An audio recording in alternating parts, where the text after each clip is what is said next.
Good day, everyone. I am James. And I'm Angela. And I'm Anne-Marie. And I am Anne-Sophia. And I'm Andrea.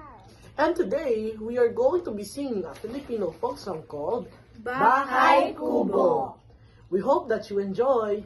3, 2, 1. Bahay kubo, kahit munti, ang halaman doon ay sari-sari. Singkamas at talong, sigarilyas at mani, sitaw, bataw, patani. Undol, patola, upot, kalabasa, at saka mayroon pa labanos, mustasa, sibuyas, kamatis, bawang at luya. Sa paligid-ligid ay puno ng